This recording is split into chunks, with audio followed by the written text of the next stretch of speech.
ಇದು ಸಿಂಧನೂರಿಂದ ಹುಬ್ಳಿಗೆ ಪ್ರತಿನಿತ್ಯ ಸಂಚಾರ ಮಾಡುವಂತ ಪ್ಯಾಸೆಂಜರ್ ರೈಲು. ಕಳೆದ ಕೆಲವು ತಿಂಗಳಿಂದ, ಕಳೆದ 2-3 ತಿಂಗಳಿಂದ ಈ ಡೆಮೋ ರೈಲನ್ನ ಸಿಂಧನೂರಿಂದ ಹುಬ್ಳಿವರೆಗೂ ಬಿಟ್ಟಿದ್ದಾರೆ. ಇಡೀ ಟ್ರೈನ್ ಅಲ್ಲಿ ಒಂದೇ ಟಾಯ್ಲೆಟ್ ಇದೆ. ಈ ಟ್ರೈನ್ ಅಲ್ಲಿ ಪ್ರತಿನಿತ್ಯ ಸಾವಿರಾರು ಜನ ಸಿಂಧನೂರು, ಗಂಗಾವತಿ, ಕಾರಟಗಿ, ಕೊಪ್ಪಳದಿಂದ ಹುಬ್ಳಿಗೆ ಪ್ರಯಾಣ ಬೆಳೆಸ್ತಾರೆ. ಬಹುತೇಕರು ಆಸ್ಪತ್ರೆಗಳಿಗೆ ಹೋಗುವಂತವ್ರು ಇರ್ತಾರೆ. ಇಡೀ ಟ್ರೈನ್ ಅಲ್ಲಿ ಒಂದೇ ಟಾಯ್ಲೆಟ್ ಇರೋದ್ರಿಂದ ಇಡೀ ಜನಗಳು ಒದ್ದಾಡಬೇಕಾಗಿದೆ.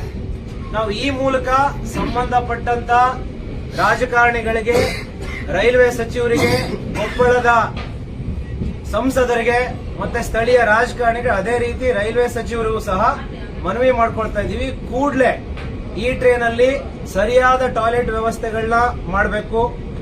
ಇಲ್ಲ ಅಂದ್ರೆ ಟ್ರೈನ್ ಅನ್ನ ಬದಲಾಯಿಸಬೇಕು. ಯಾಕಂದ್ರೆ ಅನೇಕ ಜನ ಇದರಲ್ಲಿ ಪ್ರಯಾಣ ಮಾಡ್ತಾರೆ.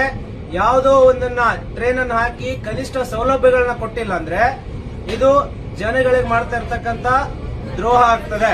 ಹಾಗಾಗಿ ಕೂಡಲೇ ನಮ್ಮ ಸಂಬಂಧಪಟ್ಟ ಎಲ್ಲ ರಾಜಕಾರಣಿಗಳು ಮತ್ತೆ ಮುಖ್ಯವಾಗಿ ಸ್ಥಳೀಯ ಸಂಸದರು ಮತ್ತೆ ರೈಲ್ವೆ ಅಧಿಕಾರಿಗಳು ಎಚ್ಚೆತ್ತುಕೊಂಡು ಈ ಸಮಸ್ಯೆನ ಬಗೆಹರಿಸಬೇಕು ಅಂತ ನಾವು ಈ ಟ್ರೈನ್ ಅಲ್ಲಿ ಪ್ರಯಾಣ ಮಾಡುವಂತ ಎಲ್ಲ ಸಾರ್ವಜನಿಕರ ಪರವಾಗಿ ಮನವಿ ಮಾಡ್ಕೊಳ್ತಾ ಇದ್ದೀವಿ. ಮತ್ತಿಕೆರೆ ಜೆಪಿ ಪಾರ್ಕ್ ಬಳಿ ಒಂದು 30-40 ಪ್ರೀಮಿಯಂ ರೆಸಿಡೆನ್ಷಿಯಲ್ ಏಕಾತ ಸೈಟ್ ಮಾರಾಟಕ್ಕಿದೆ. ಆಸಕ್ತರು ಈ ಕೂಡಲೇ ಸಂಪರ್ಕಿಸಿ 9008100449.